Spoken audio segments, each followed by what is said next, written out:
Hello everyone, welcome back to my channel The Knowledge Capsule. বিভিন্ন কারণের জন্য আমি রেগুলার কারেন্ট অ্যাফেয়ার্স নিয়ে আসতে পারছি না। নতুন বছরও পড়ে গেল। প্রত্যেককে ইংরেজি নববর্ষের শুভেচ্ছা জানাই। 2025-এ আমি রেগুলার কারেন্ট অ্যাফেয়ার্স নিয়ে আসার চেষ্টা করব। 1 তারিখ 2 তারিখ দুদিন পেরিয়ে গেছে, আজ 3 তারিখ। আজ 1 তারিখ 2 তারিখ এবং 3 তারিখের কারেন্ট অ্যাফেয়ার্স একসঙ্গে আলোচনা করার চেষ্টা করব। যেগুলো একটু লেস ইম্পর্টেন্ট কারেন্ট অ্যাফেয়ার্স সেগুলো পরের ক্লাসে আলোচনা হবে। তো মোটামুটি ইম্পর্টেন্ট কারেন্ট অ্যাফেয়ার্সগুলো আজকে আলোচনা করা হচ্ছে এবং আজ থেকে আমি রেগুলার কারেন্ট অ্যাফেয়ার্সের ক্লাস নিয়ে আসার চেষ্টা করব। যদি মাঝে একদিন কি দুদিন গ্যাপ হয়ে যায়, তারপরে একসঙ্গে আগের দিনের ক্লাস সহ সেটা একসঙ্গে আলোচনা হবে। চলুন আজকের কারেন্ট অ্যাফেয়ার্সের ক্লাস শুরু করা যাক। প্রথম, 1 জানুয়ারি দিনটি ডিআরডিও ফাউন্ডেশন ডে হিসাবে পালিত হয়। এটি 1958 সালের 1 জানুয়ারি তৈরি হয়েছিল। বর্তমানে ডিআরডিওর চেয়ারম্যান আছে ডক্টর সমীর ভি কামাট। ভারত 2025 সালকে ইয়ার অফ ডিফেন্স রিফর্ম হিসাবে ডিক্লেয়ার করেছে।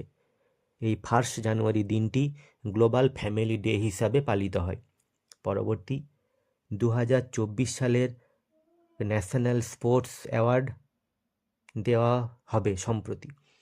এই ন্যাশনাল স্পোর্টস অ্যাওয়ার্ডের যেটা হাইয়েস্ট সম্মান সেটা হলো মেজর ধ্যানচাঁদ খেলরত্ন অ্যাওয়ার্ড।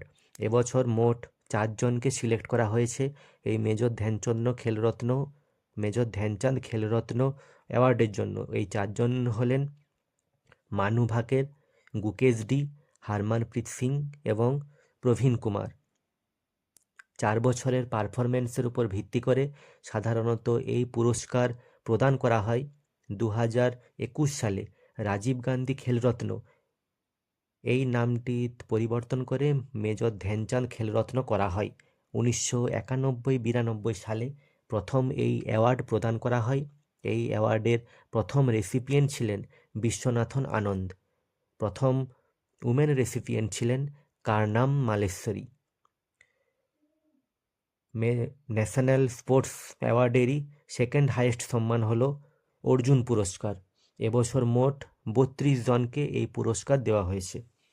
পরবর্তী news, world blitz chess championship 2024-এর উমেন বিভাগে ভারতের আর বৈশালী রমেশবাবু ব্রোঞ্জ মেডেল জয়লাভ করেছেন এবং জু ইয়েনজেন ক্রাউন জয়লাভ করেছেন। মিন্সের বিভাগে ম্যাগনাস কার্লসেন নরওয়ের এবং রাশিয়ার ইয়ান নেপোমিয়াচি চ্যাম্পিয়নশিপ টাইটেল নিজেদের মধ্যে ভাগ করে নিয়েছেন। নেক্সট, কেরালাকে 1-0 গোলে হারিয়ে 33 বারের জন্য সন্তোষ ট্রফি জয়লাভ করল পশ্চিমবঙ্গ। ফাইনাল খেলা অনুষ্ঠিত হয়েছিল হায়দ্রাবাদের জিএমসি বালাযোগী স্টেডিয়ামে। এখনো পর্যন্ত পশ্চিমবঙ্গ সবচেয়ে বেশিবার জয়লাভ করেছে সন্তোষ ট্রফিতে। পরবর্তী, ভারতের প্রথম কোস্ট লাইন ওয়েডার্স বার্ড সেন্সাস শুরু হলো গুজরাটের জামনগরে। এটি জানুয়ারি 3 তারিখ থেকে জানুয়ারির 5 তারিখ পর্যন্ত চলবে। নেক্সট, ইন্ডিয়ান আর্মির তরফ থেকে হোস্ট করা হলো নো ইয়োর আর্মি মেলা, যা জানুয়ারি 3 থেকে জানুয়ারির 5 তারিখ পর্যন্ত চলবে এবং এটি হায়দ্রাবাদের গোলকোন্ডা ফোর্টে অনুষ্ঠিত হবে। নেক্সট, ইউআইডিএআই অর্থাৎ unique identification authority of India, যাদের তরফ থেকে আধার কার্ড ইস্যু করা হয়, তার সিইও হিসাবে নিযুক্ত হলেন ভুবনেশ কুমার। অ্যাসোচেম এর সেক্রেটারি জেনারেল হিসাবে নিযুক্ত হলেন মনীষ সিংঘাল। অ্যাসোচ্যামের সম্পূর্ণ নাম আছে associated chamber of commerce and industry of India.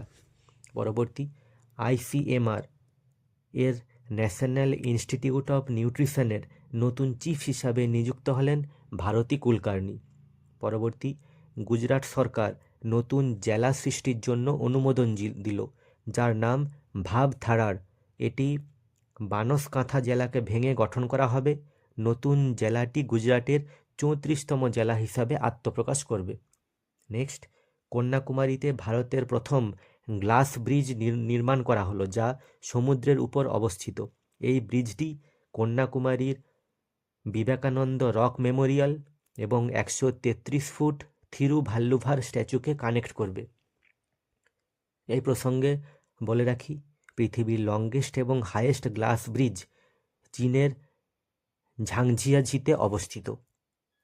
Next, Uttarakhand forest department হালদোয়ানিতে মহাভারত ভাটিকা স্থাপন করল।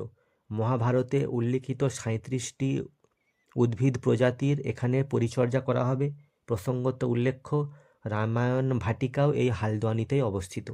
নেক্সট, 2024 সালের সঙ্গীত কলানিধি অ্যাওয়ার্ড পেলেন কার্নাটিক মিউজিশিয়ান TM কৃষ্ণা।